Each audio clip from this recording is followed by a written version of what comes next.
Hi friends, IPL 2025 match number 63rd MI vs DC Wankhede ஸ்டேடியமில் நடக்குது. எம்ஐயோட ஹோமில் இந்த மேட்ச்க்கு முக்கியமான மேட்ச் ரெண்டு டீமுக்குமே யார் அந்த 4வது பொசிஷனை பிளே ஆஃப்ஸ்க்கு பிடிக்க போகிறான்ற ஒரு போட்டியாக இருக்கும். ரெண்டு பேருக்குமே ரெண்டு சான்ஸ்ன்றது இருக்குது. ரெண்டு டீமுமே இந்த மேட்ச்க்கு அப்புறம் பஞ்சாப் கிங்ஸ் கூட மோத போகிறாங்க. ஸோ இந்த மேட்ச் ரொம்ப ரொம்ப முக்கியமான மேட்ச் ரெண்டு டீமுக்குமே. ஸோ இந்த மேட்ச்சுக்கான ஃபுல் ப்ரெடிக்ஷன் ஸ்டாட்ஸ் எல்லாமே பார்த்துடலாம். High stats to low starter players, அதே மாதிரி இண்டிவிஜுவல் ஸ்டாட்ஸ் யார் யார் வச்சிருக்கா, grand league captaincy choice, small league captaincy choice எல்லாமே நான் சொல்ல போகிறேன். ஸோ வீடியோக்குள்ளே போகிறதுக்கு முன்னாடி நம்ம வீடியோ ஒரு லைக் பண்ணிவிட்டு பாருங்கள். அப்போ தான் நாளைக்கு போடக்கூடிய வீடியோஸ் உங்களுக்கு நோட்டிஃபிகேஷன் வரும். நம்ம சப்ஸ்கிரைபர்ஸ்க்கும் வீடியோ யூடியூப் அல்காரிதம் படி நோட்டிஃபிகேஷன் போகும். வெளியிலையும் சர்ச் பண்ணி வரவங்களுக்கும் நீங்கள் லைக் அதிகமாக இருக்க வீடியோஸ் தான் கொண்டு போய் சேர்க்கும். ஸோ நீங்கள் ஒரு லைக் பண்ணிவிட்டு வீடியோவை பாருங்கள். ஸோ டேட் பார்த்தீங்கன்னா 21 மே வெனஸ்டே மேட்ச்னு நினைக்கிறேன். ஸோ வான்கடை ஸ்டேடியமில் நடக்குது. வான்கடை ஸ்டேடியம் பொறுத்த வரைக்கும் நம்ம பார்த்துருப்போம் last match MI versus GT match பார்த்துருப்போம். ஒரு லோ ஸ்கோரிங் கேமாக போச்சு. லாஸ்ட் பால் வரைக்கும் மேட்சை கொண்டு போனாங்க. ஜிடியும் ஸ்ட்ரகிள் பண்ணாங்க. நம்ம நினச்சிருப்போம் எம்ஐ விக்கெட்ஸ்லாம் விட்டாங்க. ஆனால் ஜிடியுமே சுப்மன் கில் மட்டுமே கொஞ்சம் லாங்காக போனார். அதுக்கப்புறம் சாய் சுசன் டக் அவுட் ஆனார்.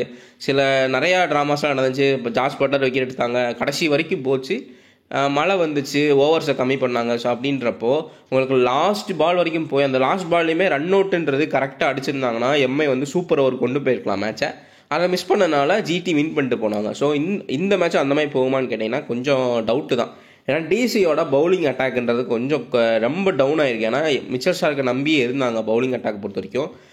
பெரிய பவுலர்ஸ் ஒரு ஸ்டார் பவுலர்ஸ்ன்றது இல்லை. மிச்சல் ஸ்டார்க் மட்டுமே இருந்தார். அவருமே இப்போ ரிட்டன் வரலை. ஸோ அவருக்கு பதிலாக முஸ்டபிர் ரஹ்மான் பங்களாதேஷ்காரர் உள்ள கொண்டு வந்துருக்காங்க. அவர் நல்ல பவுலர் தான். பட் ஸ்டில் அந்த அளவுக்கு மிச்சல் ஸ்டார்க் அளவுக்கு அவர் பெர்ஃபார்ம் பண்ண முடியுமான்னு கேட்டால் இல்லை. ஏன்னா ஸ்டாட்ஸுமே அவருக்கு பெரிய இல்லை கிடையாது. மற்றபடி பார்த்தீங்கன்னா சமீரா, முகேஷ் குமார் பெரிய விக்கெட் டேக்கிங் பவுலர் கிடையாது.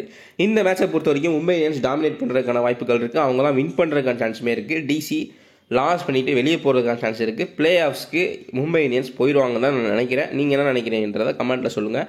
டோட்டல் மேட்ச் 124 மேட்ச்சில் ஆவரேஜ் ஸ்கோர் 170+ போயிருக்கு. ஃபஸ்ட் பேட்டிங் பிடிச்ச டீம்ஸ் 56 டைமும், சேசிங் டீம் 68 டைமும் வின் பண்ணியிருக்காங்க. ஸோ சேசிங் எடுக்கிறதுக்கு ப்ராபபிலி சான்சஸ் இருக்குது. டாஸ் வின் பண்ணுற கேப்டன் ஈஸியாக இருக்கிறதுக்கான ஒரு டார்கெட் பார்த்துட்டோம் அப்படின்னா ஈஸியாக சேஸ் பண்ணலான்ற மாதிரி பண்ணியிருக்காங்க வான்கடை ஸ்டேடியமில். வான்கடை ஸ்டேடியம் பொறுத்த வரைக்கும் உங்களுக்கு பிளாக் சைடும் இருக்குது, ரெட் சைடும் இருக்குது. அதே மாதிரி யாராக இருந்தாலும் நல்லா பண்ணக்கூடிய பிளேயர்ஸ்க்கு பர்ஃபார்மன்ஸ் கிடைக்கும் வான்கடையில். பேட்டராக இருந்தாலும் சரி, ஃபாஸ்ட் பவுலராக இருந்தாலும் சரி, ஸ்பின்னராக இருந்தாலும் சரி, நல்லா பர்ஃபார்ம் பண்ணாங்கன்னா அவங்க விக்கெட் எடுக்க முடியும். அதே மாதிரி ரன்ஸும் ஸ்கோர் பண்ண முடியும். மேக்ஸிமம் ப்ராபபிலி பார்த்தீங்கன்னா ஒரு 60% வச்சோம் அப்படின்னா 60% பேட்டிங் ஃப்ரெண்ட்லியாக இருக்கும்.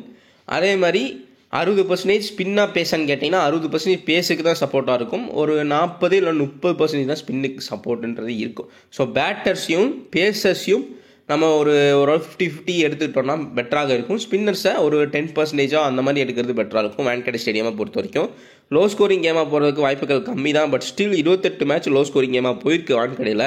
பிச்சு எந்த பிச்சு செலக்ட் பண்ணுறாங்க பொறுத்து தான் இருக்குது. லாஸ்ட்டில் பிச்சு இப்போ பார்த்து அதுக்கேற்ற மாதிரி டீம் எடுக்கிறது பெட்டராக இருக்கும். ஸ்கோரிங் பேட்டர்னை பொறுத்த வரைக்கும் உங்களுக்கு நான் சொன்ன மாதிரி 28 மேட்ச்சில் போயிருக்கு 150 கீழே போயிருக்கு. 29 மேட்ச்சில் 170 வந்திருக்கு. 31 மேட்ச்சில் 190+ போயிருக்கு. அதிகபட்சமாக ஹை ஸ்கோர் கேமிங் தான் போயிருக்கு. ஒரு 190+ அடிச்சிருக்காங்க 36 மேட்ச்சில். அப்படின்றப்போ நமக்கு பேட்டர்ஸ்க்கு ஒரு நல்ல விக்கெட்டாக இருக்கும். அதே மாதிரி பேசர்ஸ் சூப்பராக பவுல் பண்ணுவாங்க வான்கடை ஸ்டேடியம்னா. இனிஷியலில் ஸ்விங் அண்ட் சீம்ன்றது கண்டிப்பாக இருக்கும். அதுவும் ரெட் சைடு விக்கெட்டில் ப்ளே பண்ணாங்க அப்படின்னா இன்னுமே பேசஸ்க்கு ரொம்பவுமே சப்போர்ட்ஃபுல்லாக இருக்கும். அப்படின்றப்ப எம்ஐயில் இருக்கக்கூடிய பவுலர்ஸ் நல்லா டாமினேட் பண்ணுறதுக்கான சான்சஸ் இருக்கும். பவுலிங் ஸ்டாட்ஸை பொறுத்த வரைக்கும் 124 மேட்ச்சில் 771 விக்கெட் பேசஸ் எடுத்திருக்காங்க. அதுலேயே உங்களுக்கு தெரிஞ்சிருக்கும் ஏர்லியாகவும் சரி டெத்லேயும் சரி பேசஸ் அதிக விக்கெட்டுகள் எடுத்திருக்காங்க இந்த வான்கடை ஸ்டேடியமில். ஸ்பின்னர்ஸ் மிடில் ஓவர்ஸ் போடுறப்ப இல்லை பவர் பிளேயில் வான்கடை ஸ்டேடியமில் ஸ்பின்னர்ஸை கொண்டு வரதுக்கு சான்சஸ் இல்லை பவர் பிளேயில். ஸோ அப்படி பார்க்குறப்ப மிடில் ஓவர்ஸில் யூஸ் பண்ணுறாங்க இந்த லைட் லெஃப்ட் காம்பினேஷன். அதாவது இப்போது எஸ்ஆர்ஹெச் மேட்ச்சில் எம்ஐ பார்த்தீங்கன்னா வில் ஜாக்ஸை யூஸ் பண்ணாங்க இஷான் கிஷான், டிராவிஸ், அபிஷேக் சர்மாவுக்கு எதிராக. அந்த மாதிரி யூஸ் பண்ணுறப்ப 1 or 2 விக்கெட்ஸ் விழுவதுக்கான சான்சஸ் இருக்கும் ஸ்பின்னர்ஸ்க்கு. மற்றபடி பேசஸ் தான் அதிகமாக டாமினேட் பண்ணியிருக்காங்க. ஸோ 326 விக்கெட் தான் ஸ்பின்னர்ஸ் எடுத்திருக்காங்க. போன மேட்ச் அந்த ஜிடி மேட்ச்சில் பார்த்தீங்கன்னா ஆர்ஆர் மேட்ச்சில் கரண் சர்மா சூப்பராக பண்ணியிருந்தார். ஒரு ஒன் சைட் மேட்சாக போச்சு.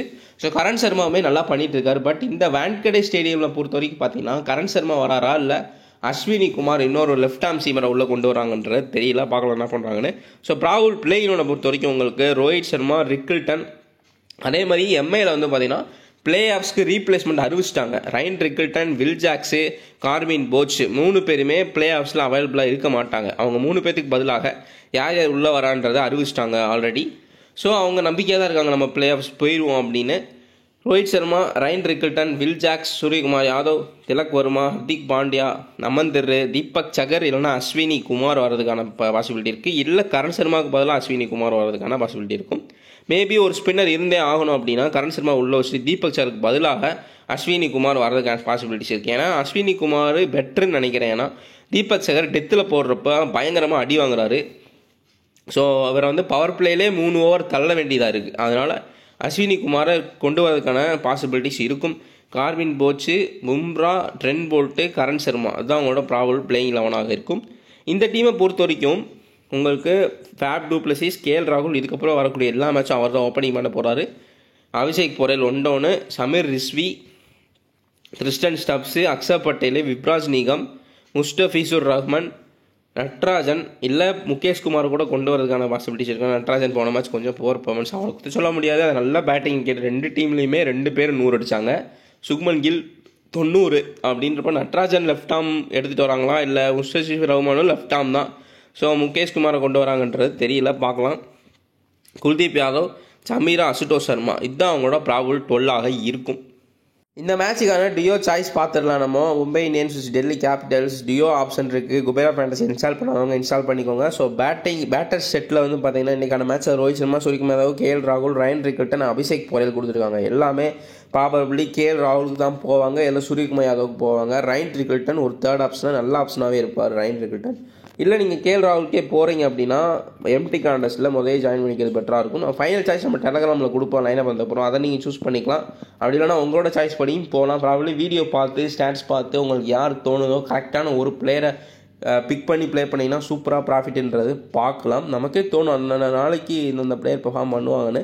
ஸோ அந்த மாதிரி செலக்ட் பண்ணி ப்ளே பண்ண போதும். பவுலர்ஸ்லேயும் பார்த்தீங்கன்னா ட்ரெண்ட் போல்ட், குல்தீப் யாதவ், தீபக் சகர், பும்ரா எல்லாம் கொடுத்துருக்காங்க. ஸோ ட்ரெண்ட் போல்ட்டும் பும்ராவும் நல்ல ஸ்டாட்ஸ் வச்சுருக்காங்க. நீங்கள் பும்ரா இல்லை ட்ரெண்ட் போல்ட் சூஸ் பண்ணிக்கலாம். டியோ ப்ரோவில் 2 பிளேயர் செலக்ட் பண்ணிக்கலாம், ஒரு பேட்டர் ஒரு பவுலர். மேலே பார்த்தீங்கன்னா கேஎல் ராகுல், ஜாஸ்வீட் பும்ரா இது பெட்டர் சாய்ஸாக இருக்கும். இல்லை நீங்கள் கொஞ்சம் டிஃப்ரெண்ட்டாக ட்ரை பண்ணுறீங்கன்னா ரைன் ரிக்கில்டனையும் ட்ரெண்ட் போல்ட்டிங் கூட ட்ரை பண்ணி பார்க்கலாம். ஸோ டியோ ப்ரோ ஆப்ஷனில். ஸோ ஆல்ரெடி இப்போ ஒரு ஆப்போனண்ட் பார்த்தீங்கன்னா சூரியகுமார் யாதவ் பிக் பண்ணியிருக்காரு. ஸோ இந்த மாதிரி ஆப்போனண்ட் யார் பிக் பண்ணுறாங்கன்னு பார்த்துட்டு கூட நீங்கள் ஜாயின் பண்ணிக்கலாம். சூப்பராக நான் போய் டிஸ்கிரிப்ஷனில் லிங்க் இருக்குது, கிளிக் பண்ணி இன்ஸ்டால் பண்ணி 2K டெக் நம்மளுடைய ரெஃபர் கோடை போட்டு ஜாயின் பண்ணிங்கன்னா உங்களுக்கு போனஸ் தருவாங்க. நீங்கள் அதையுமே யூஸ் பண்ணிக்கலாம். இந்த மேட்சுக்கான high stats to low stats order players பார்த்துடலாம். கேஎல் ராகுல் தான் ஃபர்ஸ்ட் இருக்காரு, நல்ல ஸ்டாட்ஸ் இருக்குது 2லுமே. அதாவது ஹெட் டு ஹெட் வென்யூ 2லுமே ஸ்டாட்ஸ்ன்றது இருக்குது. மற்றபடி சூரியகுமார் யாதவ் கூட ஹெட் டு ஹெட் ஸ்டாட்ஸ் கொஞ்சம் போராக தான் இருக்குது, வென்யூவில் நல்ல ஸ்டாட்ஸ் வச்சிருக்காரு. ஸோ இந்த மாதிரி 2லுமே நல்ல ஸ்டாட்ஸ் இருக்கக்கூடிய பிளேயர் கேஎல் ராகுல் தான். இன்றைக்கி ஃபேப் டூப்ளஸி ஒரு டீசன்ட் ஸ்டாட்ஸ் இருக்குது, ரைன் ரிக்கில்டனுக்கு ஸ்டாட்ஸ் இருக்குது. அடுத்தபடியாக ரோஹித் சர்மா இருக்கார், சூரியகுமார் யாதவ், பும்ரா, ட்ரெண்ட் போல்ட்டு, அபிஷேக் பொரேல், அஸ்வினி குமார் பார்த்தீங்கன்னா இந்த வென்யூவில் 3 மேட்ச்சில் 7 விக்கெட் பிக் பண்ணியிருக்காரு. கிறிஸ்டன் ஸ்டப்ஸ் இருக்கார், அசுதோஷ் சர்மா, திலக் வர்மா இவங்களுக்கு தான் ஓரளவு டீசன்ட் ஸ்டாட்ஸ் இருக்குது. இதுக்கப்புறம் இருக்கக்கூடிய பிளேயர்ஸ்க்கு பெரிய ஒரு ஸ்டாட்ஸ்னு இல்லை. குறிப்பாக டிசியோட பவுலர்ஸ்க்கு யாருக்குமே ஸ்டாட்ஸ்ன்றதே இல்லை, சுத்தமாகவே இல்லை. குல்தீப் யாதவுக்கு கூட அவ்வளோ ஸ்டாட்ஸ் கிடையாது, வெறும் 1 விக்கெட் ஆவரேஜ் மட்டுமே வச்சுருக்காரு. அக்ஷர் பட்டேலுக்கும் பெரிய அளவு ஸ்டாட்ஸ்ன்றது இல்லை. ஸோ ஆல்ரவுண்டர்னால டபுள் ஆப்ஷன் இருக்குது, நம்ம எடுத்து தான் ஆகணும் அப்படின்றப்போ அவர் ஹிட்டிங் எபிலிட்டியோட பேட்டிங் ஆறாரு இப்போது. பட் ஸ்டாட்ஸ்ன்னு பார்த்தீங்கன்னா பெரிய அளவில் இல்லை. அதேமாதிரி first best players in first batting இப்போ இண்டிவிஜுவல் ஸ்டாட்ஸும் நம்ம சொல்லிடுறேன். ஃபஸ்ட்டு இதை பார்த்துடலாம். Best players in first batting and பவுலிங்கில் ட்ரெண்ட் போல்ட், வான்கடைன் வந்துட்டால் ரொம்ப நல்லா பண்ணுவார். பட் இருந்தாலும் இருக்கிற ஸ்டாட்ஸ் நான் சொல்லி தான் ஆகணும். ஃபஸ்ட் பவுலிங்கில் தான் அவரோட ஆவரேஜ் விக்கெட் ஆவரேஜ்ன்றது அதிகமாக இருக்குது. அபிஷேக் பொரேலும் ஃபஸ்ட் இன்னிங்ஸில் தான் அதிக ரன்கள்ன்றது அடிச்சிருக்காரு ஃபஸ்ட் பேட் பண்ணுறப்ப தான். வில் ஜாக்ஸ், தீபக் சகர், நமந்தர் 3 பேருமே சேஸ் பண்ணுறப்ப தான் நல்லா பண்ணியிருக்காங்க. தீபக் சகர் செகண்ட் பவுலிங்கில் தான் விக்கெட்டுகள் அதிகமாக எடுத்திருக்காரு ஃபஸ்ட் பவுலிங் கம்பேர் பண்ணுறப்ப. வில் ஜாக்ஸ் உங்களுக்கு சேஸிங்கில் தான் ரன் ஆவரேஜ்ன்றது அதிகமாக இருக்கார். கிட்டத்தட்ட ஃபஸ்ட் இன்னிங்ஸில் 20 இருந்துச்சுன்னா செகண்ட் இன்னிங்ஸில் 50 ஆவரேஜ்ன்றது வச்சிருக்காரு சேஸிங்கில் வில் ஜாக்ஸு. ஸோ அதை நோட் பண்ணிக்கோங்க. நமந்தருமே கிடைக்கிற சான்ஸில் நல்லா பண்ணுறாரு. பட் ஸ்டில் ஸ்டாட்ஸ் வைஸ் பார்த்தீங்கன்னா உங்களுக்கு செகண்ட் பேட் பண்ணுறப்ப தான் அதிக ரன்கள் அடிச்சிருக்காரு நமந்தர். இப்போ நம்ம இண்டிவிஜுவல் ஸ்டாட்ஸ்ன்றதை பார்த்துடலாம். இண்டிவிஜுவல் ஸ்டாட்ஸ் பார்த்துடலாம். ஃபஸ்ட் இருக்கக்கூடிய கேஎல் ராகுல் 11 இன்னிங்ஸ் ப்ளே பண்ணியிருக்காரு. இந்த வென்யூவில் 611 ரன் அடிச்சிருக்காரு, 60 ஆவரேஜ்ன்றது வச்சிருக்காரு. டோட்டல் ஸ்டாட்ஸ் எம்ஐக்கு அகேன்ஸ்டாக 19 மேட்ச்சில் 74 ஆவரேஜ்னு வச்சிருக்காரு கேஎல் ராகுல். ஸோ நோட் பண்ணிக்கோங்க. இது கேஎல் ராகுல் நல்ல ஃபார்மில் இருக்கார். அந்த வென்யூவில் பெரிய உள்ள ஸ்டாட்ஸும் இல்லை. அதாவது டெல்லியில் அந்த மேட்ச்சில் 100 அடித்தார். நல்ல ஃபார்மில் இருக்கார். ஃபேப் டூப்ளசியை பொறுத்த வரைக்கும் பெரிய உள்ள ஃபார்மில் இல்லை, பட் ஸ்டாட்ஸ் நல்லா வச்சுருக்காரு. உங்களுக்கு பார்த்தீங்கன்னா உங்களுக்கு வென்யூவில் 20 மேட்ச்சில் 47 ஆவரேஜ் வச்சுருக்காரு. 20 மேட்ச்சில் 562 ஆவரேஜ் ரன் அடிச்சிருக்காரு. இதில் எம்ஐக்கு அகேன்ஸ்டாக கொஞ்சம் ஆவரேஜ் வந்து கம்மியாக இருக்குது. ஒரு 27 அந்த மாதிரி ஆவரேஜ் இருக்குது. மேலே உங்களுக்கு 47 ஆவரேஜ் வச்சுருக்காரு வென்யூவில். ரயன் ரிக்கல்டனை பொறுத்த வரைக்கும் நான் சொல்லியிருக்கேன் ஆல்ரெடி. வான்கடேன்னு வந்தால் சூப்பராக பர்ஃபார்ம் பண்ணியிருக்காரு. வான்கடே வந்து அவருக்கு ஏற்ற பிச்சாக இருந்திருக்கு. நல்ல ரன் ஸ்கோர் பண்ணியிருக்காரு. 6 மேட்ச்சில் 200 ரன் கிட்ட அடிச்சிருக்காரு. 30 ஆவரேஜ் பக்கம் வச்சுருக்காரு. டிசிக்கு அகேன்ஸ்டாக ஒரு மேட்ச்சில் 41 ரன்ன்றது அடிச்சிருக்காரு ரயன் ரிக்கல்டன். நோட் பண்ணிக்கோங்க. அதேமாதிரி ரோஹித் சர்மாவுக்கு ரெண்டுலேயுமே 28 ஆவரேஜ்ன்றது இருக்குது. வென்யூலையும் சரி ஹெட் டு ஹெட்லையும் சரி 28 ஆவரேஜ் வச்சுருக்காரு. நிறையா மேட்சஸ் ஆடி இருக்காரு உங்களுக்கு வான்கடையில். அவருக்கு இப்போ தான் வந்து ஒரு ஸ்டாண்ட் ஓப்பன் பண்ணிக்கோங்க அவரோட பேரில். ஸோ ரோஹித் சர்மா அவருக்கு ஒரு ப்ரைட் கொடுத்துருக்காங்க. சூரியகுமார் யாதவ் பொறுத்த வரைக்கும் நம்ம நினச்சிருப்போம், பட் என்னன்னா டிசிக்கு எகெயின்ஸ்டாக உங்களுக்கு ஸ்டாட்ஸ் கம்மியாக இருக்குது. பட் ஸ்டில் டிசியோட பவுலிங் பெரிய ஸ்ட்ராங் கிடையாது. ஸோ அது ப்ளஸ்ஸாக இருக்கும் ஒரு சூரியகுமார் யாதவுக்கு. அவர் எப்பயும் போல் ஹை ஸ்கோர் போகிறதுக்கான பாசிபிலிட்டிஸ் இருக்குது. அதனால வென்யூவில் பார்த்தீங்கன்னா ஒரு 30 ஆவரேஜ் வச்சுருக்காரு சூரியகுமார். அசால்ட்டாக 32 ஆவரேஜ் வச்சுருக்காரு வென்யூவில். நோட் பண்ணிக்கோங்க. அடுத்து ஜாஸ்பிரீத் பும்ரா 46 இன்னிங்ஸில் 58 விக்கெட் எடுத்திருக்காரு. இந்த வான்கடே ஸ்டேடியமில் எந்த டீமாக இருந்தாலும் எப்போனாலும் விக்கெட் எடுக்கக்கூடிய bowler Jasprit Bumrah. So total ஷாட் டிசிக்கு எகேன்ஸ்டாக 22 மேட்ச்சில் 27 விக்கெட், 5 விக்கெட் எக்ஸ்ட்ரா எடுத்திருக்காரு. அதேமாதிரி நோட் பண்ணிக்கோங்க. நல்ல ஸ்டாட்ஸ்ன்றது இருக்குது. டோட்டலாக பார்த்தீங்கன்னா எம்ஐ பிளேயர்ஸ் தான் அதிக ஸ்டாட்ஸ்ன்றது இருக்குது. குறிப்பாக பவுலர்ஸை கம்பேர் பண்ணுறப்ப டிசி பவுலர்ஸ்க்கு ஸ்டாட்ஸ்ன்றது சுத்தமாக இல்லை.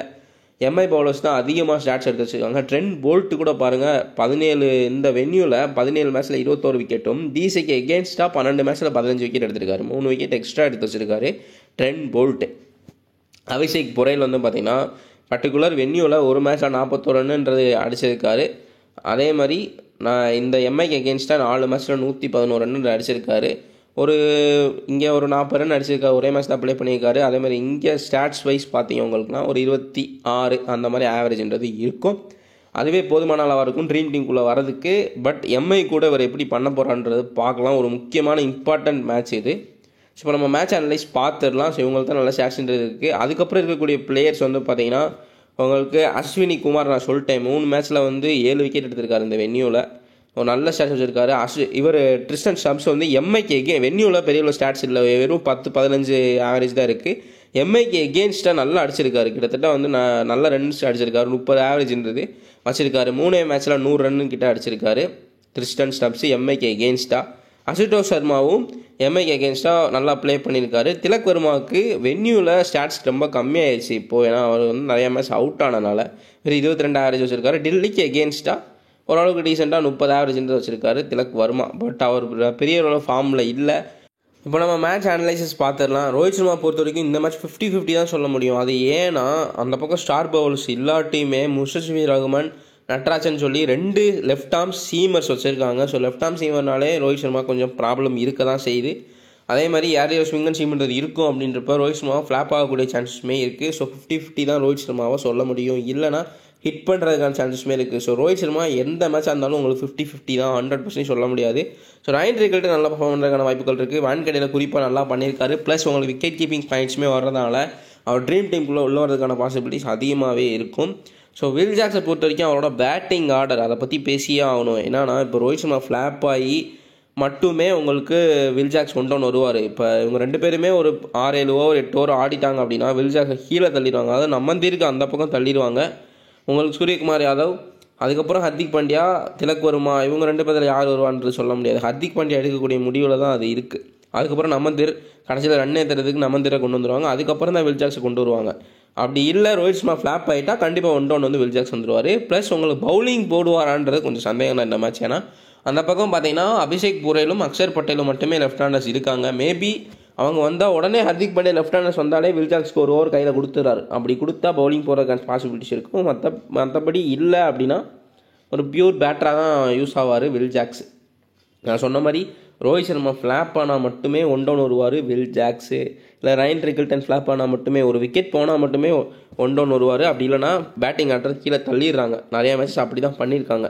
ஸோ சூரியகுமார் யாதவை பொறுத்த வரைக்கும் நல்ல ஃபார்மில் இருக்கார். முக்கியமான மேட்ச்சு கண்டிப்பாக வந்து ஸ்கோர் பண்ணுறதுக்கான பாசிபிலிட்டிஸ் இருக்கும். திலக் வர்மா சுத்தமாக ஃபார்ம் அவுட்டு. இந்த பர்டிகுலர் வென்யூலையும் அவரோட ஸ்டாட்ஸ் குறைச்சிக்கிட்டாரு. நிறைய மேட்ச் அவுட் ஆகி வெறும் 22 ஆவரேஜ் தான் வச்சிருக்காரு வான்கடே ஸ்டேடியமில். டிசிக்கு அகேன்ஸ்டாக அவரோட டீசென்ட் ஆவரேஜ் வச்சிருக்காரு. ப்ளஸ் அவரோட பேட்டிங் ஆர்டரையும் கொஞ்சம் கொலாப்ஸ் பண்ணி நிறையா அந்த சீசனில் பார்த்துருப்போம். திலக் வர்மா வந்து டவுன்ஃபால் ஆகிட்டார். ஸோ அவர் பெர்ஃபார்ம் பண்ணுறது டவுட்டு தான். ஏன்னா ஹர்திக் பாண்டியா நிறைய பேட்டிங் ஆர்டரு சரி, பவுலிங் ஆர்டரும் சரி, அவர் இஷ்டத்துக்கு அவர் இது பண்ணுறதுனால நிறைய பிளேயர்ஸோட இது பாதிக்குது. பட் ஸ்டில் எங்கே இறக்கி விட்டாலும் கிடைக்கிற சான்ஸில் நல்லா பண்ணி ஆகணும். நமந்தீர் மாதிரி அவர் கிடைக்கிற சான்ஸில் நிறையா பண்ணுறாங்க. அதேமாதிரி நிறையா பிளேயர்ஸ் வந்து கிடைக்கிற சான்ஸ் நல்லா பண்ணுறாங்க. திலக் வர்மாவும் எங்கே இறக்கி விட்டாலும் என்ன பண்ணாலும் அடித்தார் அப்படின்னா கண்டிப்பாக அவருக்குமே ஒரு நல்ல இது இருக்கும். ஸோ பார்க்கலாம் என்ன பண்ணுறாங்கன்னு. மற்றபடி வந்து பார்த்தீங்கன்னா ஹர்திக் பாண்டியாவுக்குமே பெரிய உள்ள ஸ்டாட்ஸ்லாம் இல்லை. பட் ஆல்ரவுண்டர் அந்த ஒரு ப்ளஸ் பாயிண்ட் ஹர்திக் பாண்டியாவுக்கு எப்போவுமே இருக்கும். ஓவர்ஸ் போடுறாரு. அதேமாதிரி பேட்டிங் எப்போனாலும் வந்துடலாம். இப்போ 2 பேர் இவங்க ஆடிட்டாங்கன்னா ஆர்ஆர் மேட்ச் மாதிரி சூரியகுமார் யாதவும் ஹர்திக் பாண்டியாவும் பேட்டிங் வந்து அடித்தாங்க. 40 ரன் அடித்தாங்க. 2 பேருமே சேம் ரன்ஸ் அடித்தாங்க. அதே மாதிரி ஹர்திக் பாண்டியா பண்ணுறதுக்கான பாசிபிலிட்டிஸும் இருக்குது. ஸோ ஹர்திக் பாண்டியாவை ட்ராப் பண்ணுறது ரிஸ்க்கு தான். அதுவும் வான்கடே ஸ்டேடியமில் பவுலிங் பண்ணுறப்ப ஒரு விக்கெட் எடுக்கிறதுக்கான சான்ஸ் பாசிபிலிட்டிஸுமே அதிகமாக இருக்கும். நமந்தீரை பொறுத்த வரைக்கும் உங்களுக்கு இந்த மேட்ச் வருவாரான்னு கேட்டால் கொஞ்சம் டவுட்டு தான். கிடைக்கிற சான்ஸில் நல்லா பண்ணுறாரு. பட் ஃபீல்டராக மட்டுமே யூஸ் ஆகிட்டு இருக்காரு நமந்தீர். தீபக் சகர் இல்லைனா அஸ்வினி குமார் உள்ளே வந்தார்னா தாராளமாக ட்ரை பண்ணலாம். இந்த பர்டிகுலர் வென்யூவில் 3 மேட்ச்சில் 7 விக்கெட் பிக் பண்ணியிருக்காரு. நல்லாவே பவுல் பண்ணுறாரு அஸ்வினி குமார். ஸோ உங்களுக்கு அதுக்கப்புறம் இருக்கக்கூடிய கார்வின் போச்சு பேட்டிங், இவருமே வந்து பேட்டிங் ஆடுறாரு. கடைக்கு 2 மேட்ச் வான்கடையிலே வந்து பேட்டிங்ன்ற அடிக்க 20 ரன் அடிச்சிருக்கார். டெத் பவுலிங்காக இருந்தால், அதாவது ஃபஸ்ட் பவுலிங்காக இருந்தால் நீங்கள் கார்வின் போச்சை ட்ரை பண்ணலாம்.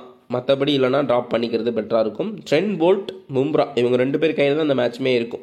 இவங்க 2 பேர் இன்னுமே சூப்பராக பண்ணால் மட்டுமே நல்ல ஒரு விக்ட்ரி கிடைக்கும் எம்ஐக்கு. ரன் ரேட்டுமே இதுக்கப்புறம் ஒரு ப்ளஸ் பாயிண்டாக இருக்கும் 2 டீமுக்குமே. இந்த 2 team DC and MI 2 team தான் போட்டி போட்டுட்ருக்காங்க அந்த 4வது பொசிஷனுக்கு. அப்படின்றப்போ எல்லாமே நல்லா பண்ணி ஆகணும் 2 டீமுமே. ஸோ கரண் சர்மா உள்ள ப்ராபப்ளி ப்ளே பண்ணுறதுக்கான பாசிபிலிட்டிஸ் இருக்கும். மிடில் ஓவர்ஸில் இவர் 1 or 2 விக்கெட்ஸ் எடுக்கிறதுக்கான பாசிபிலிட்டிஸ் இருக்குது. ஸ்டாட்ஸ் வைஸ் பார்த்தீங்கன்னா உங்களுக்கு 1 விக்கெட் ஆவரேஜ்ன்றது வச்சிருக்காரு கரண் சர்மா. இந்த வென்யூலையும் சரி ஹெட்லையும் சரி 1 விக்கெட் ஆவரேஜ் வச்சிருக்காரு. ஸோ இந்த டீமை பொறுத்த வரைக்கும் உங்களுக்கு கிராண்ட் லீக் கேப்டன் வைசி அப்படின்னு பார்த்தீங்கன்னா ரைன் ரிக்கில்டனை தாராளமாக ட்ரை பண்ணலாம். அதே மாதிரி அஸ்வினி குமார் உள்ள வந்தால் ஒரு லோ பர்சன்டேஜ் பிக் அஸ்வினி குமாரை ட்ரை பண்ணி பாருங்கள்.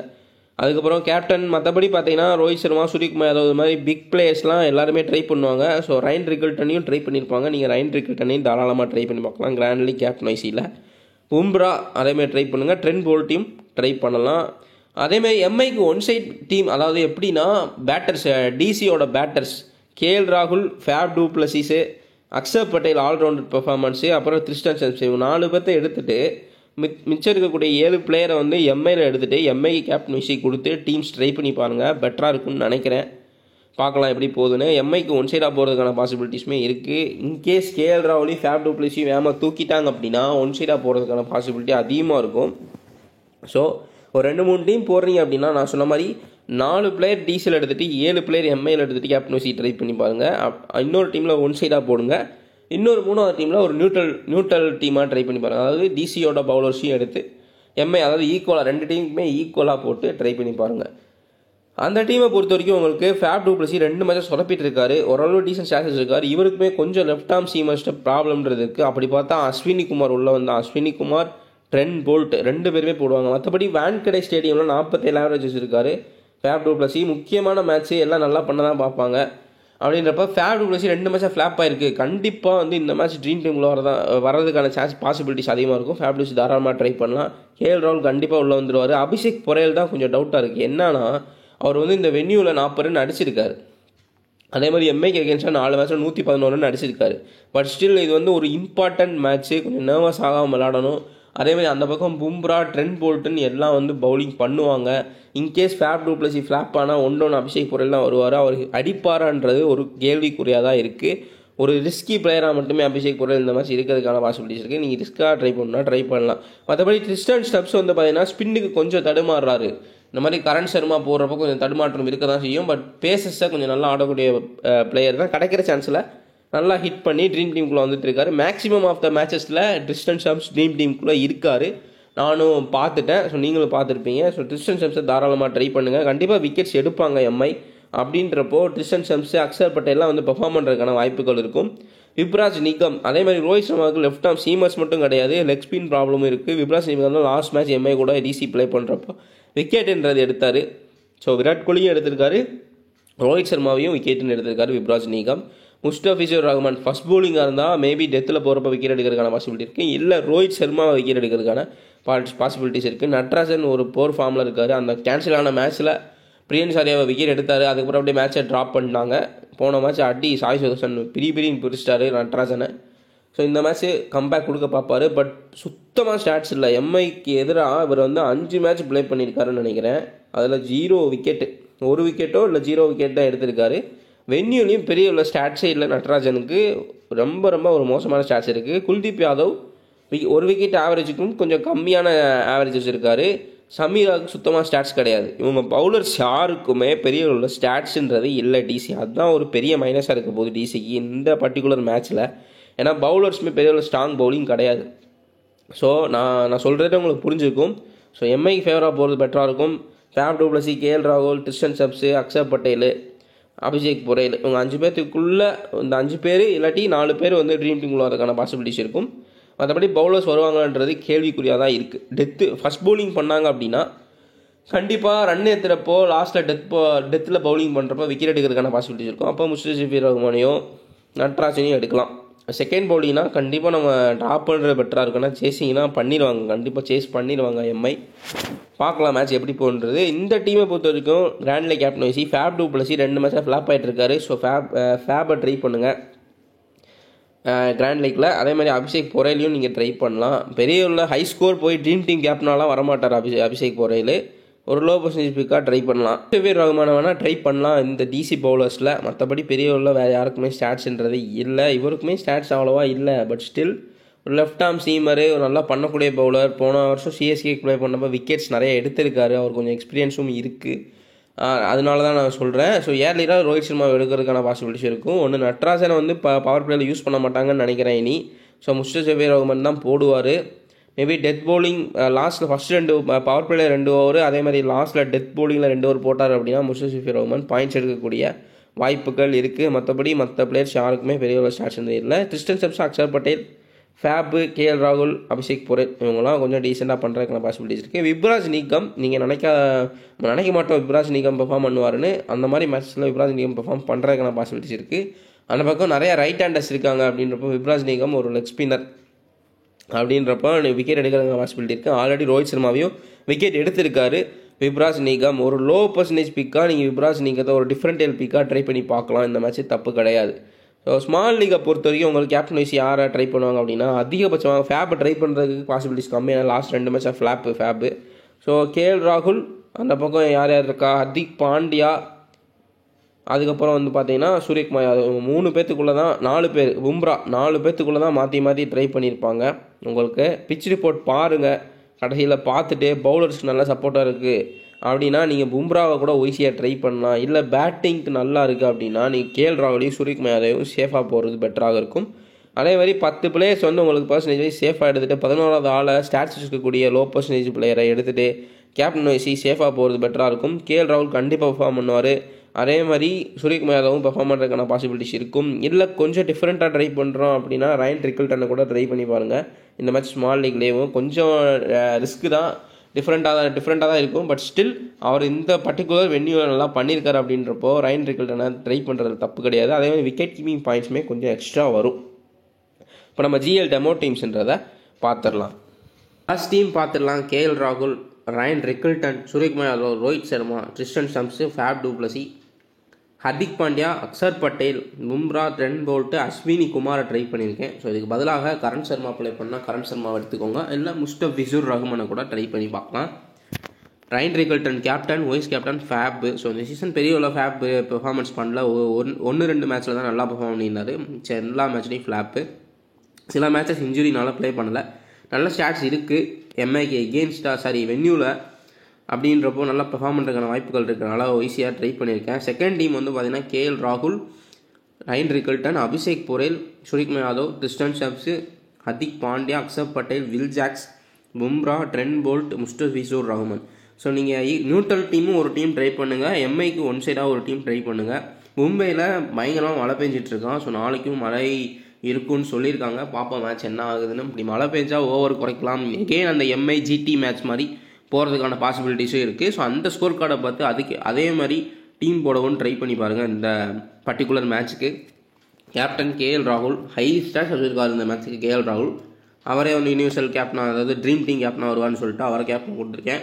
பும்ராவை ஈஸியாக கொடுத்துருக்கேன். ஸோ வீடியோ பிடிச்சிருந்தால் லைக் பண்ணிடுங்க, எதனாலும் கமெண்ட் பண்ணுங்கள், நம்ம சேனலை சப்ஸ்கிரைப் பண்ணிடுங்க. நம்ம நெக்ஸ்ட் வீடியோவில் பார்க்கலாம்.